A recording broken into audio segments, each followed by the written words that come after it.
നല്ല ക്ഷീണമുണ്ട്. വാഹനം ഒന്ന് നിർത്തി AC ഇട്ട് ഗ്ലാസുകളെല്ലാം ഉയർത്തിയിട്ട് ചെറുതായിട്ടൊന്ന് മയങ്ങാൻ പോവുകയാണ്. നമ്മളിൽ പലരും ചെയ്യുന്ന ഒരു പ്രവൃത്തിയാണിത്. ക്ഷീണം വരുമ്പോൾ കാറിനുള്ളിൽ വിൻഡോ ഗ്ലാസുകളെല്ലാം ഉയർത്തിയിട്ട് AC ഇട്ട് വിശ്രമിക്കുക.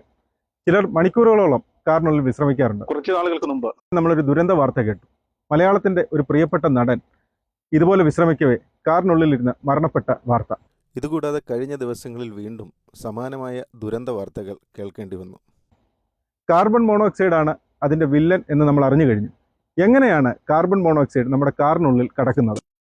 നമ്മുടെ വാഹനത്തിലെ ഇന്ധനം കത്തുമ്പോഴുണ്ടാകുന്ന ഒരു ബൈ പ്രോഡക്റ്റാണ് കാർബൺ മോണോക്സൈഡ്. ഈ കാർബൺ മോണോക്സൈഡ് കാറ്റലിറ്റിക് കൺവെർട്ടർ എന്ന യൂണിറ്റിലെത്തി കാർബൺ ഡയോക്സൈഡായി എക്സോസ്റ്റിലൂടെ പുറത്തു പോവുകയാണ് സാധാരണയായി സംഭവിക്കാറുള്ളത്. ഒരു വാഹനത്തിൻ്റെ എക്സോസ്റ്റ് ലൈനാണ് ഈ കാണുന്നത്.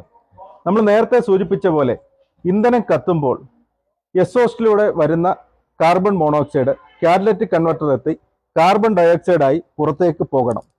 എന്നാൽ നിങ്ങൾക്കിത് കണ്ടാലറിയാം, ഇത് ഒരു മെറ്റാലിക് ലൈനാണ്. ഇവിടെ പല സ്ഥലത്തും ജോയിൻറ്റുകളുണ്ട്. ഇതിൻ്റെ ഉള്ളിൽ ഗ്യാസ്കറ്റുകളുണ്ട്. പിന്നെ ഇത് കാലപ്പഴക്കത്താൽ തുരുമ്പിച്ച് ഇതുവഴി ചെറിയ ലീക്കുകൾ ഉണ്ടാകാനുള്ള സാധ്യതയുണ്ട്. അപകടങ്ങൾ നടക്കുമ്പോൾ ഇത് പൊട്ടാനുള്ള സാധ്യതയുണ്ട്. അങ്ങനെ വിവിധ സാഹചര്യങ്ങളിൽ ഈ കാർബൺ മോണോക്സൈഡ് കാറ്റലിറ്റിക് കൺവെർട്ടറിൽ എത്താതെ ഇതുവഴി ലീക്കായി പോകാനുള്ള സാധ്യത വളരെ ഏറെയാണ്. ഈ കാറ്റലിറ്റിക് കൺവെർട്ടർ പ്രവർത്തനരഹിതമായാൽ എക്സോസ്റ്റ് ഗ്യാസിലുള്ള കാർബൺ മോണോക്സൈഡ് അതേപോലെ അന്തരീക്ഷത്തിലേക്ക് പോകും. അതേപോലെ വാഹനത്തിൽ നിന്ന് അമിത ശബ്ദം പുറപ്പെടുവിക്കുവാനായി കാറ്റലിറ്റിക് കൺവെർട്ടർ ഇളക്കി മാറ്റുമ്പോഴും കാർബൺ മോണോക്സൈഡ് അതേപടി പുറത്തു വരാൻ സാധ്യതയുണ്ട്. ഇത്തരത്തിൽ പുറത്തു വരുന്ന കാർബൺ മോണോക്സൈഡ് നമ്മുടെ വാഹനം ഓടിക്കൊണ്ടിരിക്കുന്ന സമയത്ത് ഈ കാർബൺ മോണോക്സൈഡ് ഒരു അൺസ്റ്റേബിൾ ഗ്യാസ് ആയതുകൊണ്ട് അന്തരീക്ഷത്തിലെ ഓക്സിജനുമായിട്ട് ചേർന്ന് കാർബൺ ഡയോക്സൈഡായി മാറുന്നു. അതേസമയം നമ്മുടെ വാഹനം നിർത്തിയിടുമ്പോൾ, പ്രത്യേകിച്ച് ഇതുപോലുള്ള അടഞ്ഞ സ്ഥലങ്ങളിൽ നമ്മുടെ വാഹനം നിർത്തിയിടുമ്പോൾ വാഹനത്തിനുള്ളിലെ തന്നെ ചെറിയ ചെറിയ സുഷിരങ്ങൾ വഴിയും ചെറിയ എയർ ഗ്യാപ്പ് വഴിയും ഈ കാർബൺ മോണോക്സൈഡ് നമ്മുടെ വാഹനത്തിൻ്റെ ഉള്ളിൽ പ്രവേശിക്കുന്നു. നമ്മൾ കരുതും പോലെ നമ്മുടെ വാഹനം ഒരു എയർ ടൈറ്റ് യൂണിറ്റ് അല്ല. ഈ പുറത്തെത്തുന്ന കാർബൺ മോണോക്സൈഡ് വാഹനത്തിൻ്റെ ഉള്ളിലേക്ക് എത്താൻ, പ്രത്യേകിച്ച് ക്ലോസ്ഡ് ആയിട്ടൊരു സ്ഥലത്ത് വാഹനം നിർത്തി എൻജിൻ റൺ ചെയ്യുന്ന സമയത്ത് ഈ പുറന്തള്ളപ്പെടുന്ന കാർബൺ മോണോക്സൈഡ് പല വഴികളിലൂടെ വാഹനത്തിൻ്റെ ഉള്ളിലേക്ക് എത്തുന്നു.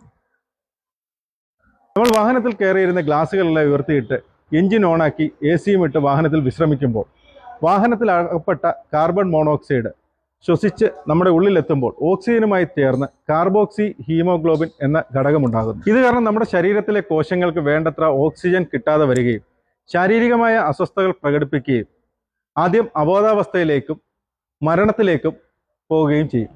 അതുപോലെ തന്നെ മദ്യമോ മറ്റ് ലഹരി പദാർത്ഥങ്ങളോ ഉപയോഗിച്ചുകൊണ്ടാണ് വാഹനത്തിൽ വിശ്രമിക്കുന്നതെങ്കിൽ യാതൊരു അസ്വസ്ഥതയും അറിയാതെ തന്നെ അബോധാവസ്ഥയിലേക്ക് പോവുകയും പിന്നീട് അത് മരണത്തിലേക്ക് നയിക്കുകയും ചെയ്യും.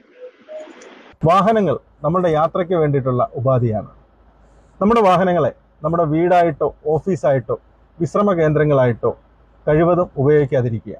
വാഹനങ്ങളിലുള്ള നീണ്ട വിശ്രമങ്ങൾ ഒഴിവാക്കുക. നമ്മുടെ വാഹനത്തിൻ്റെ ഗ്ലാസുകളെല്ലാം കയറ്റിയിട്ട് AC ഓൺ ചെയ്ത് വാഹനത്തിൻ്റെ ഉള്ളിലിരുന്ന് വിശ്രമിക്കേണ്ട ഒരു സന്ദർഭം വന്നാൽ ഇടുങ്ങിയതും വായു സഞ്ചാരവുമില്ലാത്ത സ്ഥലങ്ങൾ തിരഞ്ഞെടുക്കാതെ സുരക്ഷിതവും തുറസായതും ധാരാളം വായു സഞ്ചാരവുമുള്ള സ്ഥലങ്ങൾ കഴിവതും തിരഞ്ഞെടുക്കുക.